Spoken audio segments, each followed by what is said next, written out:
नमस्कार दोस्तों, स्वागत है आपका करियर एजुनेस्ट पर। और दोस्तों, इस वीडियो में हम चर्चा करने वाले हैं सेमेस्टर सेकंड का जो पब्लिक एडमिनिस्ट्रेशन का पेपर है, जिसका नाम है पर्सोनेल एडमिनिस्ट्रेशन एंड गवर्नेंस। इस पेपर के हम इम्पोर्टेंट क्वेश्चन को यहाँ डिस्कस करेंगे। एज यूजुअल हिंदी और इंग्लिश दोनों मीडियम में अपनी क्लास रहेगी। और ये आपका सेमेस्टर सेकंड का पब्लिक एडमिनिस्ट्रेशन का पेपर है। यूनिट वाइज आपका सिलेबस आपके सामने है। आसान सा सिलेबस है, जीके जैसा पेपर है। तो चलिए कर लेते हैं शुरुआत आज के इस वीडियो की। पहली यूनिट से हम पहले क्वेश्चन को लेते हैं।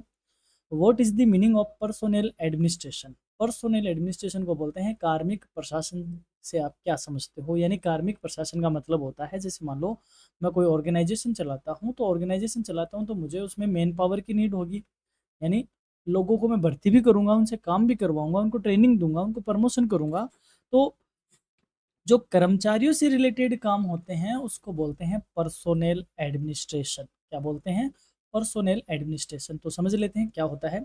Personnel administration refers to the system of managing employees in an organization. यानी कार्मिक प्रशासन संगठन में कर्मचारियों के प्रबंधन की एक प्रणाली है। It deals with recruitment, training, promotion and welfare of staff, ensuring efficiency and productivity. ये भर्ती, प्रशिक्षण, पदोन्नति, कर्मचारियों के कल्याण आदि से संबंधित होता है, जिसमें काम की दक्षता को और उत्पादकता को क्या करते हैं? सुनिश्चित किया जाता है। बढ़ते हैं अगले क्वेश्चन की ओर। Explain the nature of personnel administration. कार्मिक प्रशासन की प्रकृति किस तरीके की है? The nature of personnel administration is both managerial and administrative. ये कार्मिक प्रशासन है वो इसकी प्रकृति प्रबंधकीय भी होती है और प्रशासनिक भी होती है। यानी कि ये इसको मैनेज भी करना है इन सारी चीज़ों को, और इसको इन चीज़ों का एडमिन भी करना है, यानी एडमिनिस्ट्रेशन भी करना है। तो दोनों तरीके की नेचर है। It focuses on managing people, improving performance and maintaining organizational discipline also. ये लोगों के प्रबंधन और प्रदर्शन में सुधार के साथ साथ संगठनात्मक अनुशासन को भी बनाए रखने पर ध्यान केंद्रित करता है। नेक्स्ट क्वेश्चन है, what is the scope of personnel administration? कार्मिक प्रशासन का क्षेत्र क्या है? यानी कि कार्मिक प्रशासन के अंडर क्या क्या काम आते हैं, यानी उसे क्या क्या काम करना होता है। It's scope includes recruitment, training, service conditions, performance appraisal, promotion, transfer and retirement of employees. इसके क्षेत्र में भर्ती भर्ती, प्रशिक्षण, सेवा शर्तें, कार्य मूल्यांकन, पदोन्नति, स्थानांतरण और सेवानिवृत्ति आदि सारे कार्य शामिल होते हैं। नेक्स्ट है, state the importance of personnel administration. कार्मिक प्रशासन का महत्व बताइए। Its importance for maintaining efficiency, discipline, motivation and smooth functioning of the organization. संगठन की दक्षता बनी रहे, अनुशासन से काम होता रहे, प्रेरणा लोगों जो कर्मचारी उसमें प्रेरणा बनी रहे और सुचारू रूप से काम सतत तौर पे होता रहे, इसलिए इसका क्या है? इम्पोर्टेंस है। नेक्स्ट है, define human resource management. HRM क्या है? मानव संसाधन प्रबंधन को समझाइए। एक अच्छा क्वेश्चन है आपके एग्जाम के लिए। HRM is the strategic approach to managing people in an organization focusing on development, motivation and utilization of human resources। मानव संसाधन प्रबंधन संगठन में लोगों के प्रबंध की एक रणनीतिक प्रक्रिया है, जो कि मानवीय संसाधनों के विकास पर, उनके प्रेरणा पे और उनके सही ढंग से उनका यूटिलाइजेशन करने पर ध्यान केंद्रित करती है। यानी कि एचआरएम मानव को मशीन नहीं समझकर एक ह्यूमन बीइंग समझती है और उसी के अकॉर्डिंग उसका यूटिलाइजेशन करने का काम करती है या बात करती है। नेक्स्ट है, differentiate between personnel administration and HRM. कार्मिक प्रशासन और मानव संसाधन प्रबंधन में अंतर स्पष्ट करो। Personnel administration is traditional and focuses on rules and procedures. यानी कार्मिक प्रशासन पारंपरिक है और नियमों व प्रक्रियाओं पर ज़्यादा ध्यान केंद्रित करता है। While HRM is the modern and emphasize employee development and motivation. जबकि मानव संसाधन प्रबंधन आधुनिक मेथड है, जो कि कर्मचारी के विकास और प्रेरणा पर क्या करता है? जोर देता है। यानी कि जहां बात एचआरएम की आती है, तो वहां पर जो कर्मचारी काम करते हैं ऑर्गेनाइजेशन में, उनके होलिस्टिक डेवलपमेंट की बातें करते हैं, उनके मोटिवेशन की बातें की जाती है। Next, what are the objective of HRM? मानव संसाधन प्रबंधन के उद्देश्य क्या है? Objectives include recruitment of the right people, training, employ welfare, motivation, performance improvement and organizational growth. HRM का उद्देश्य है कि सही लोगों की भर्ती की जाए, यानी कि जो काबिल है, कैपेबल है, एलिजिबल है, ऐसे लोगों की भर्ती की जाए, उनका सही ढंग से उनको ट्रेनिंग दी जाए, कर्मचारी का कल्याण हो, यानी उसको जो भी सुविधाएँ दी जाती है एक वर्क प्लेस पर आफ्टर उनके रिटायरमेंट पे जो उनके पास रहे, इस तरीके की बातें या इस तरीके की उनको फैसिलिटी प्लस प्रेरणा और उनकी परफॉर्मेंस को इम्प्रूव करने जैसे संगठनात्मक विकास कार्य करता है या इस कार्य के लिए उद्देश्य है या इस कार्य के लिए एचआरएम किया जाता है। नेक्स्ट है mention two major functions of personnel administration. कार्मिक प्रशासन के दो प्रमुख कार्य बताइए। Two functions are recruitment of employees and maintaining service conditions for their welfare and efficiency. दो कार्य की बात करें तो कर्मचारियों की भर्ती करना एक कार्य ये हो गया और फिर उनके कल्याण और दक्षता के लिए सेवा शर्तों का पालन करना। नेक्स्ट है how does HRM contribute to organizational success. संगठन की सफलता में एचआरएम कैसे योगदान देता है। HRM ensures skilled workforce, employ motivation, proper training and positive work environment leading to overall success. HRM कुशल कार्यबल को लेके आता है या कुशल कार्यबल को मोटिवेट करता है, कर्मचारी को प्रेरणा देता है, उचित प्रशिक्षण देता है और सकारात्मक एटमॉस्फेयर बनाकर काम एक सही ढंग से हो, इस बात की सुनिश्चितता करता है और ताकि ऑर्गेनाइजेशन क्या हो अपने प्री डिसाइडेड जो गोल्स है उनको अचीव कर सके। नेक्स्ट है write a short note on the relationship between personnel administration and HRM. कार्मिक प्रशासन और एचआरएम के संबंध में संक्षिप्त टिप्पणी लिखिए। Personnel administration is the foundation of HRM, यानी कार्मिक प्रशासन एचआरएम की नींव का काम करता है, यानी कि पहले पर्सोनेल एडमिनिस्ट्रेशन ही हुआ था, उसके बाद एचआरएम उसके मॉडर्न मेथड के तौर पे उभरा है। HRM is a broader and modern version that includes employee development, motivation and strategic management। HRM इसका व्यापक और आधुनिक रूप है, यानी पर्सोनेल का ही व्यापक रूप एचआरएम है, जिसमें कर्मचारी के विकास को, प्रेरणा को और रणनीतिक प्रबंध को शामिल किया जाता है। अब देख लेते हैं इस यूनिट से बनने वाले लॉन्ग आंसर टाइप क्वेश्चन की। Explain the meaning, nature and scope of personnel administration. कार्मिक प्रशासन का अर्थ, प्रकृति और क्षेत्र की स्पष्टता को स्पष्ट कीजिए। Discuss the importance of personnel administration in modern organisation. आधुनिक संगठनों में कार्मिक प्रशासन का महत्व बताइए। नेक्स्ट है define human resource management and explain its objectives. मानव संसाधन प्रबंधन को परिभाषित कीजिए और इसके उद्देश्यों को स्पष्ट कीजिए। ये अच्छा क्वेश्चन है, बड़े वाले तौर पे भी पूछा जा सकता है। नेक्स्ट है differentiate between personnel administration and human resource management. कार्मिक प्रशासन और मानव संसाधन प्रबंधन में अंतर कीजिए। ये क्वेश्चन इंपॉर्टेंट है, ये पूछा जाएगा आपसे डिफरेंस वाला। नेक्स्ट है evaluate the role of personnel administration in employee welfare and efficiency. कर्मचारी कल्याण और दक्षता में कार्मिक प्रशासन की भूमिका का वर्णन कीजिए। Discuss the evolution of HRM as a modern concept of personnel administration. कार्मिक प्रशासन की आधुनिक अवधारणा के रूप में एचआरएम के विकास पर चर्चा कीजिए। तो ये थी यूनिट फर्स्ट। अब चलिए बात करते हैं यूनिट सेकंड की। पहला है trace the evolution of civil services in India. भारत में सिविल सेवाओं के विकास की रूपरेखा प्रस्तुत कीजिए, यानी किस तरीके से भारत में सिविल सेवाएं इवोल्यूट हुई। The civil services in India evolved during British rule, starting with the Indian Civil Services ICS। यानी भारत में सिविल सेवाओं का विकास ब्रिटिश शासन के दौरान ही भारतीय सिविल सेवा के रूप में हुआ था। After independence it transformed into the all India services ensuring continuity in governance. स्वतंत्रता के बाद ये अखिल भारतीय सेवाओं में परिवर्तित हुई, जिससे प्रशासनिक निरंतरता बनी रही।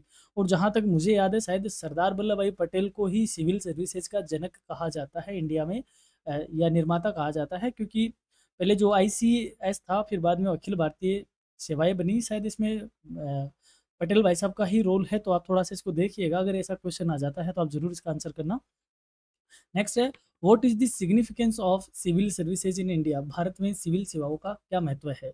Civil services play a crucial role in policy implementation, maintaining law and order and ensuring socio economic development of the nation.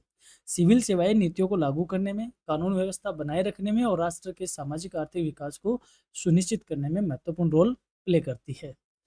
Next है classify civil services in India. भारत में सिविल सेवाओं का वर्गीकरण करो। Civil services are classified into all India services, central services and state services. सेवाओं का वर्गीकरण अखिल भारतीय सेवाएं, केंद्रीय सेवाएं और राज्य सेवाएं के रूप में किया जाता है। Each category has specific responsibility in governance. प्रत्येक श्रेणी की शासन में विशेष जिम्मेदारियां होती हैं।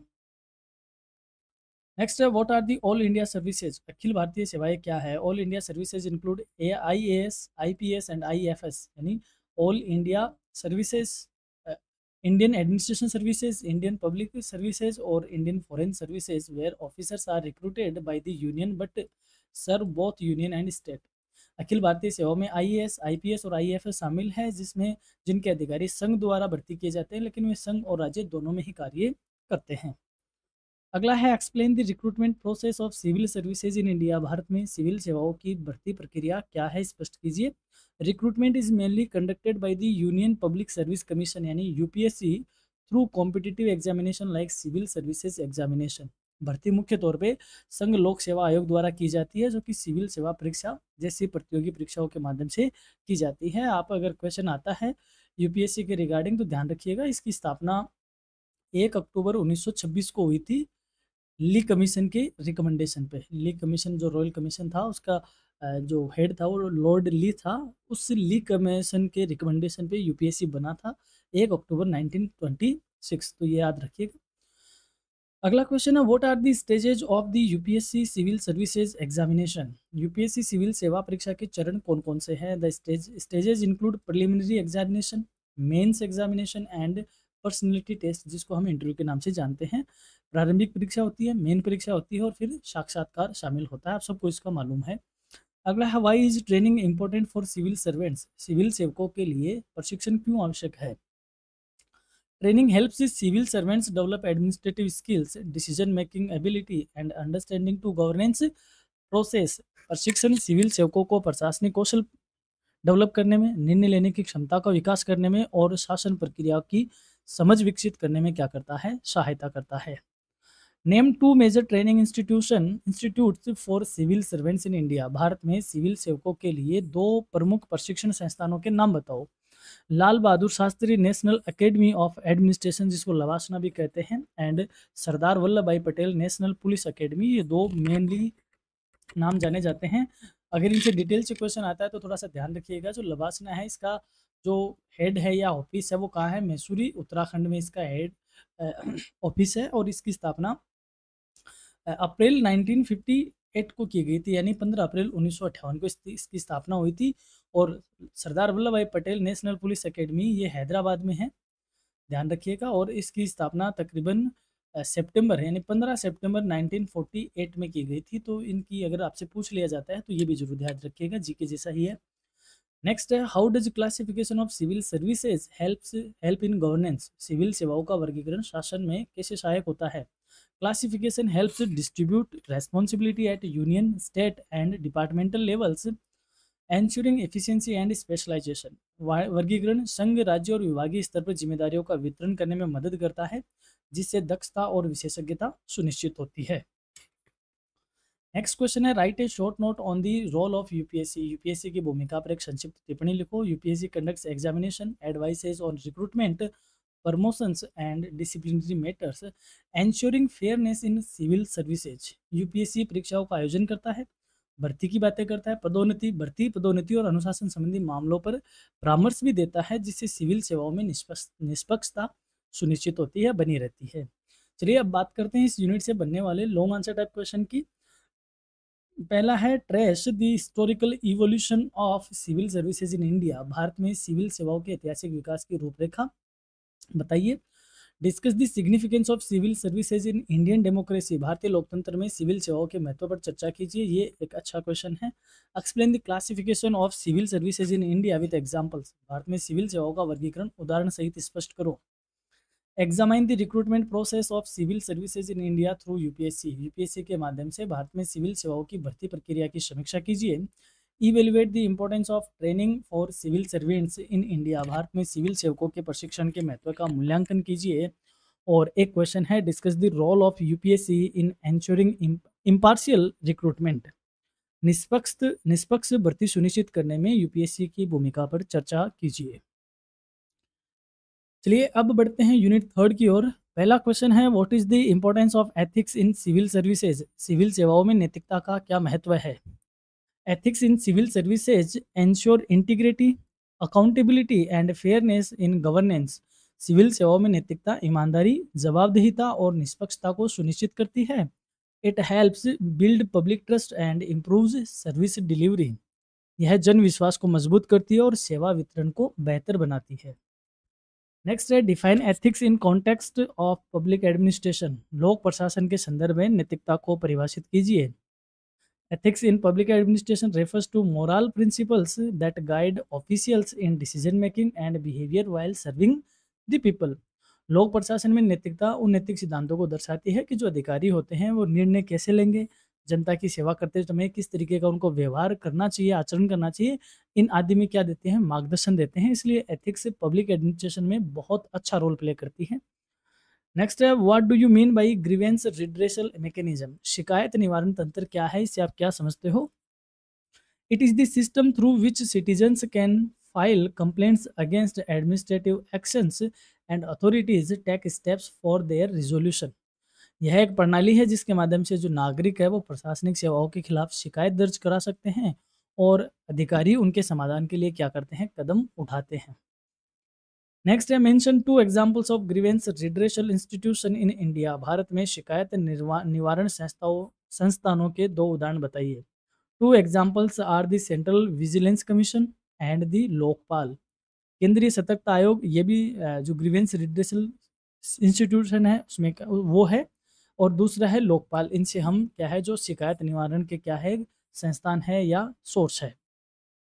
नेक्स्ट है what is the need for a grievance redressal mechanism. शिकायत निवारण तंत्र की आवश्यकता ही क्यों है, यानी कि हमें शिकायत निवारण की तंत्र की आवश्यकता क्यों है। It ensures transparency, accountability and citizen satisfaction by resolving complaints effectively. ये पारदर्शिता को बनाए रखता है, जवाबदेहिता को बनाता है, नागरिक संतोष सुनिश्चित करता है, क्योंकि यह शिकायतों का प्रभावी समाधान पैदा करता है या प्रभावी समाधान देता है। नेक्स्ट है what is the code of conduct for government employees. सरकारी कर्मचारियों के लिए आचार संहिता क्या है। The code of conduct is a set of rules and ethical guidelines that government employees must follow in their professional life. आचार संहिता नियमों और नैतिक दिशा निर्देशों का एक समूह होता है जिसमें एक सरकारी कर्मचारी को एक पेशेवर जीवन, यानी जब वह प्रोफेशनल लाइफ जी रहा होता है तब उसका पालन करना क्या होता है, जरूरी होता है। उसको कोड ऑफ कंडक्ट कहते हैं। Why is code of conduct important for government employees. सरकारी कर्मचारियों के लिए आचार संहिता क्यों महत्वपूर्ण है। It prevents misuse of powers, ensures impartiality and maintain discipline in public services. ये शक्ति के दुरुपयोग को रोकता है, निष्पक्षता को सुनिश्चित करता है और लोक सेवा में अनुशासन को क्या रखता है, बनाए रखता है। नेक्स्ट है give two examples of ethical values for civil servants. Civil सेवकों के दो नैतिक मूल्यों के उदाहरण दीजिए। Honesty and impartiality which are essential for good governance, यानी ईमानदार और निष्पक्ष होना एक सुशासन के लिए क्या है, अति आवश्यक है, और ये एक अच्छे एग्जाम्पल है नैतिक मूल्यों के। अगला है how does grievance redressal strengthen democracy. शिकायत निवारण तंत्र लोकतंत्र को कैसे मजबूत करता है। It provides citizens with a platform to voice complaints ensuring responsive governance and citizen participation. ये नागरिकों को शिकायत रखने का एक मंच देता है जिससे उत्तरदायी शासन और नागरिक सहभागिता सुनिश्चित होती है। यानी कि ये रिड्रेसल सिस्टम होता है तो डेमोक्रेसी किसके लिए होती है, to the people, by the people and for the people, यानी लोगों का, लोगों के लिए, लोगों के द्वारा किया जाने वाला शासन। तो जहाँ पे आपकी शिकायतें सुनी जा सके और उसका समय पे निदान हो, तो वहाँ पर क्या होता है, विश्वास भी बढ़ता है और एक तरीके से एक सही सुशासन को क्या करता है, मजबूत करता है। अगला है write a short note on the role of ethics in decision making. निर्णय लेने में नैतिकता की भूमिका पर संक्षिप्त टिप्पणी बताओ। Ethics guide civil servants to make fair, transparent and people centric decisions avoiding corruption and bias. नैतिकता सिविल सेवकों को निष्पक्ष, पारदर्शी और जनोन्मुखी यानी कि लोगोन्मुखी निर्णय लेने में मार्गदर्शन करती है, जिससे भ्रष्टाचार और पक्षपात क्या होता है, कम होता है या उससे बचा जा सकता है। चलिए अब हम देख लेते हैं long answer type question. Discuss the role of ethics in civil services with suitable examples. उपयुक्त उदाहरणों सहित सिविल सेवाओं में नैतिकता की भूमिका पर चर्चा कीजिए। Explain the concept and importance of grievance redressal mechanism in administration. प्रशासन में शिकायत निवारण तंत्र की अवधारणा का महत्व क्या है या महत्व स्पष्ट कीजिए। ये अच्छा क्वेश्चन है, पूछा जा सकता है। Critically examine the code of conduct for government employees in India. भारत में सरकारी कर्मचारियों के लिए आचार संहिता की आलोचनात्मक समीक्षा कीजिए। और अगला क्वेश्चन है, how does ethics influence decision making in public administration, discuss. लोक प्रशासन में नैतिकता निर्णय लेने को कैसे प्रभावित करती है, चर्चा करो। और आखिरी क्वेश्चन है, write an essay on grievance redressal institution like Lokpal and CVC. Lokpal और सीवीसी केंद्रीय सतर्कता आयोग जैसी शिकायत निवारण संस्थाओं पर निबंध लिखो। Evaluate the need and evaluation relevation sorry relevance of ethical values in public services. लोक सेवाओं में नैतिक मूल्यों की आवश्यकता और प्रासंगिकता पर मूल्यांकन कीजिए। और अब हम पहुंच गए हैं यूनिट 4 यानी आखिरी यूनिट पे। पहला क्वेश्चन है, what do you mean by good governance, यानी सुशासन क्या है। Good governance refers to effective, transparent, accountable and participatory administration that ensures welfare and justice for all citizens. सुशासन का अर्थ है कि प्रभावी, पारदर्शी, जवाबदेही और सहभागितापूर्ण शासन को प्रशासन को बढ़ावा देना जो सभी नागरिकों के लिए क्या करती हो, कल्याण और न्याय सुनिश्चित करता हो। Mention any to characteristics of good governance. सुशासन की दो विशेषता बताओ, यानी किसको हम सुशासन कहेंगे। कैरेक्टरिस्टिक्स की बात करें, इट शुड बी ट्रांसपेरेंट, यानी कि वह ट्रांसपेरेंट होता है इन डिसीजन मेकिंग, यानी निर्णय लेने में पारदर्शिता होती है। And accountability of public officials, लोक अधिकारियों की जवाबदेहिता देखी जाती है गुड गवर्नेंस में। अगला है, why is good governance importance in democracy. लोक प्रशासन में सुशासन क्यों महत्वपूर्ण है। It strengths democracy by ensuring rule of law, citizen participation and equitable development. ये कानून के शासन, नागरिक सहभागिता और समान विकास को सुनिश्चित कर लोकतंत्र को मजबूत बनाता है। अगला है, state any two tools of good governance. सुशासन के दो उपकरण बताइए। Tools include right to information and e governance, यानी कि सूचना का अधिकार और ई गवर्नेंस शामिल है। सूचना का अधिकार में क्या होता है, ये 2005 में आया था ये एक्ट।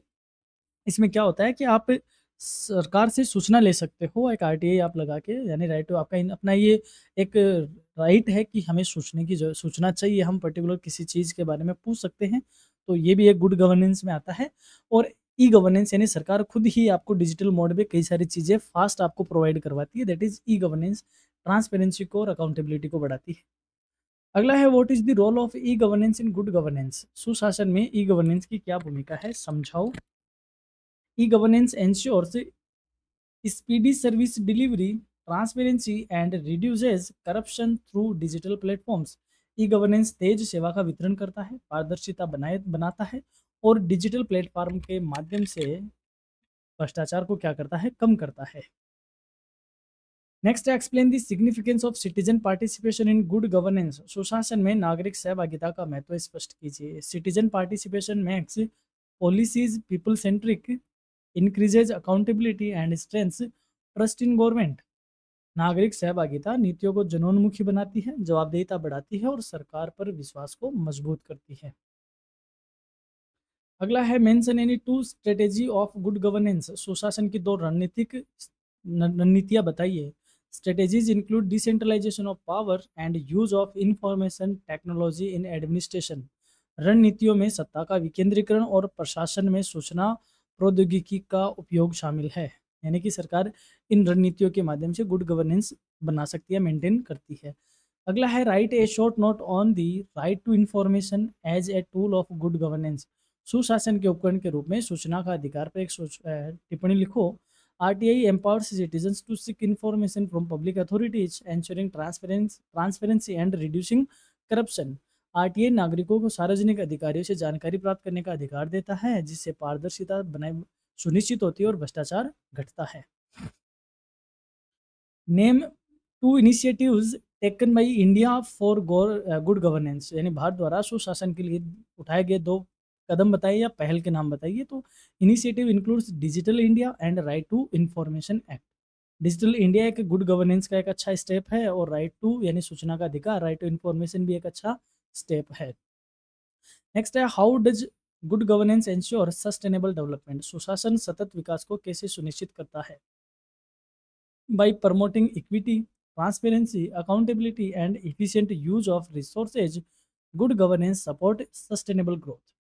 समानता को बढ़ावा देकर, पारदर्शिता को लाकर, जवाबदेहिता को बढ़ावा देकर और संसाधनों के कुशलतम उपयोग को बढ़ावा देकर सुशासन सतत विकास का समर्थन करता है या उसको सुनिश्चित करता है। चलिए अब बात करते हैं लॉन्ग आंसर टाइप क्वेश्चन की। Define good governance and explain its major characteristics. सुशासन को परिभाषित कर इसकी मुख्य विशेषता स्पष्ट कीजिए। Discuss the importance of good governance in democratic administration. लोकतांत्रिक प्रशासन में सुशासन के महत्व पर चर्चा कीजिए। Explain the tools and strategies of good governance with examples. सुशासन के उपकरण और रणनीतियों को उदाहरण सहित स्पष्ट कीजिए। Write an essay on the role of e governance in promoting good governance. सुशासन को बढ़ावा देने में ई गवर्नेंस की भूमिका पर निबंध लिखिए।